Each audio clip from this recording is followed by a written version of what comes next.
My mother grew up in Liberia. When she was about 12 years old, a civil war broke out and her tribe was being hunted down.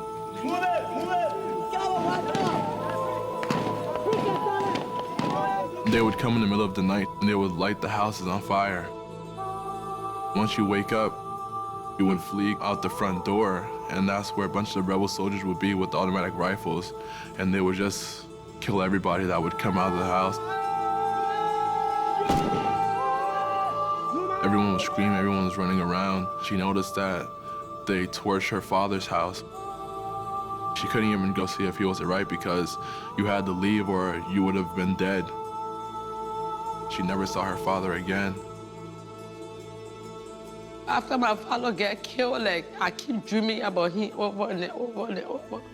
So I said, if I have a son, I would name him Kwity. I name him after my father.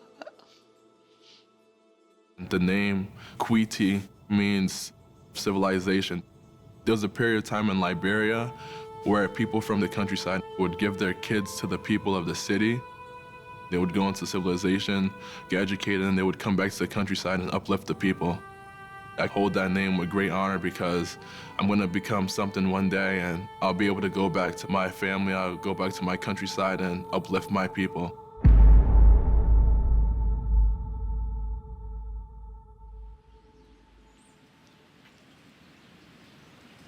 We immigrated to Providence, Rhode Island, Lockwood Projects.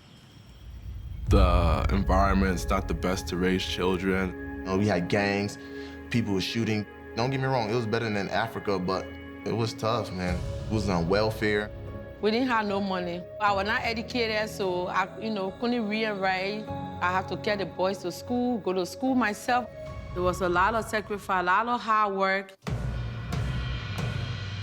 Playing football was an escape, a place where we know it was safe and you can just have fun.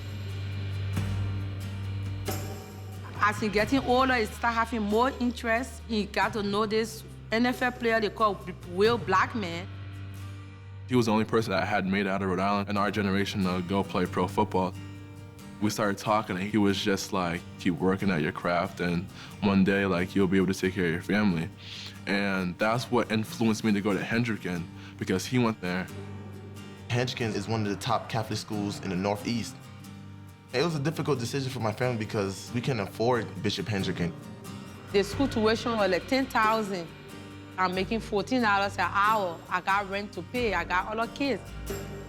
I was asking a lot of her, so I begged her. I got on my knees like, Mom, please.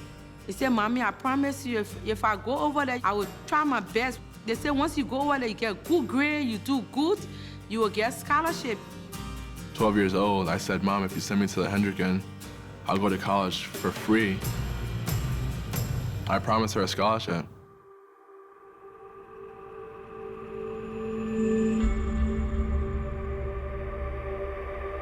He came here, he was in all top classes, honors accelerated, phenomenal GPA. We talked about his goals, and as a 9th grader, no one has goals. Like, you're just trying to do whatever's fun, And he says, Coach, I'm going to get out of here. And that drove him every day. Every day he came to this building, you knew that he was going to fulfill that promise to her.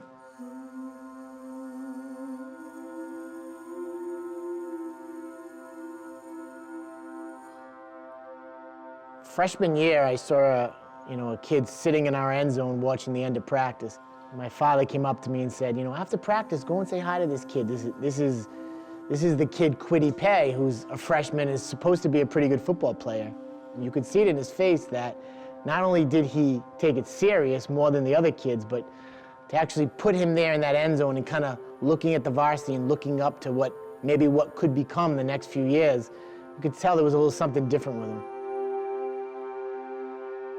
Growing up, I used to pray to God and just ask him, help me and take my family out of this struggle.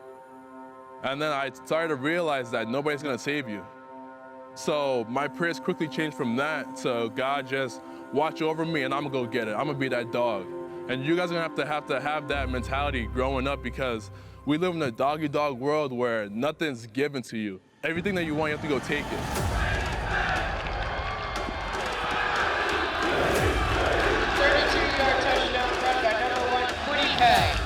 Gatorade Player of the Year, Lineman of the Year, State Championship 4 times, Super Bowl MVP, Under Armour All-American. I was stacked up.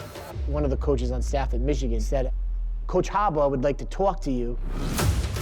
We really love Kwity, we love what we see on film, and we're gonna extend out a scholarship to him. There's one person I would like to recognize them, my mom. I was a little nervous, my voice was shaking, because there was a lot of people in the stands. My mom was there. She came to this country not knowing what she was getting into with 2 young boys. She's done everything for me. She sent me to the school. She works 3 jobs. I never see her face sometimes. She has to support 5 boys, and I know that's hard, but she never complains. That was the first time that anybody had heard our story about how we were struggling and how my mom was working 3 jobs. Over 4 years, she never could come to a football game. All because she was working this whole time. And I do this all for her, so one day, she'll never have to lift her finger again. As I said those words, they were just like, man, like I had no clue. When I went back to my seat, everyone in the auditorium stood up and they were just clapping. They clapped for about like 5 minutes, just standing there and clapping. I remember seeing my mom, she was crying. It was wonderful. I gave you a big hug. Said, you did it, you stick up to your promise. Don't stop there, keep going. Keep going. I remember he told me on the phone, like, big bro, watch. And so when I get on that field, nobody's safe. Kwity Paye leading the way for Michigan. Run down from behind by Kwity Paye. Kwity Paye got him! Sacked again. It's Kwity Paye. All he has is a 3.97 GPA. I guess that's okay. They said he's had 1 B, 1 in his life. We're in business class, and Adam Shibley is on his computer doing something before class, and I said, what's that? I told him Tufts, a nonprofit that aims to donate uniforms and equipment to underserved youth athletes, and right away he was like, how can I get involved? Spun around by Kwity Paye, who's starting to impose himself now.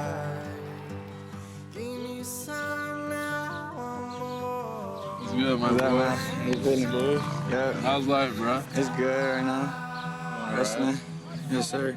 Doing this foundation and being able to fund uniforms to these kids, you create a bond with them.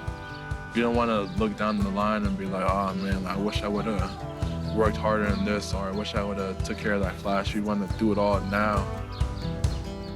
He's gonna do things like that. He's gonna mentor, and he's gonna give back to kids and families who he sees his story and that are important to him, and that's really awesome.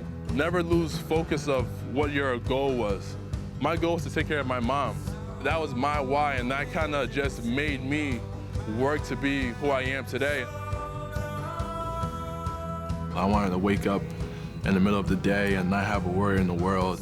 I want her to take my brothers to school and take them to practice and go to all their games, give my brothers the best education that they can get.